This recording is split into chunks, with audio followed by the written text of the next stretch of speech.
రాబోయే రోజుల్లో ప్రజాప్రభుత్వం రావాలని విజయవాడ పశ్చిమ నియోజకవర్గ ప్రజలు కోరుకుంటున్నారని విజయవాడ పశ్చిమ నియోజకవర్గ కూటమి అభ్యర్థి సుజనా చౌదరి అన్నారు. నియోజకవర్గ పర్యటనలో భాగంగా వన్ టౌన్ లో పర్యటించారు. ఈ సందర్భంగా ఆయన మాట్లాడుతూ వ్యాపారులు ఎక్కువ మంది నివసించే ప్రాంతం పశ్చిమ నియోజకవర్గమని, గతంలో మంత్రిగా పనిచేసిన వ్యక్తి వ్యాపారస్తులను చాలా ఇబ్బందులకు గురిచేశాడని అన్నారు.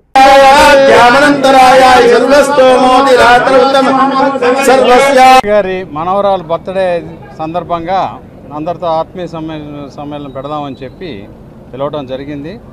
ఆ పుట్టినరోజు సందర్భంగా ఇక్కడ రావటం, అందరితో ఆత్మీయంగా కలిసి వాళ్ళ ఇంట్లో బ్రేక్ఫాస్ట్ చేసి అదే ఇదిగా వాళ్ళందరి సపోర్ట్ కూడా కోరటం జరిగింది. వాళ్ళు అందరూ కూడా చాలా కుటుంబ సభ్యుల కంటే ఎక్కువగా వాళ్ళు అభిమానాలు తెలియపరిచారు.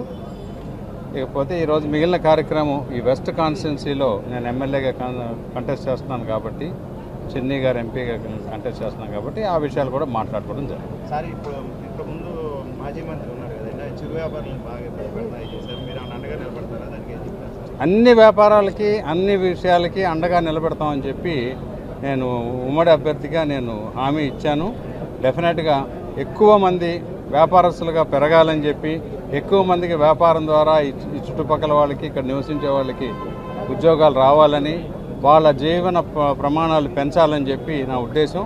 ఇక్కడ గల్లీలు చిన్నగా ఉన్నా వాళ్ళ హృదయాలు చాలా విశాలంగా కనపడుతూ ఉన్నాయి. డెఫినెట్గా ఆ విధంగా మేము కృషి చేసి పనిచేస్తామని చెప్పి ఇంకోసారి మనం చేస్తాం. ముఖ్యంగా రాష్ట్రానికి వాణిజ్య కేంద్రం ఉన్నటువంటి విజయవాడ నగరంలో ఎక్కువగా ఈ పశ్చిమ నియోజకవర్గంలోని ఎక్కువ వ్యాపారస్తులు ఉన్నారు. అటు ఆర్యవయసులు కానీ, ఇటు మార్వాడీస్ కానీ, వాళ్ళకి ఏ విధంగా అండగా ఉంటారు? అన్ని విధాలుగా బెజవాడ అంటే ఎప్పుడూ కూడా వ్యాపారానికి, రాజకీయానికి కూడా రాజధానిది. మళ్ళీ బెజవాడ దమ్మేంటో మళ్ళీ తెలియపరుస్తామని చెప్పి ఈ విధంగా మనం చేస్తాం.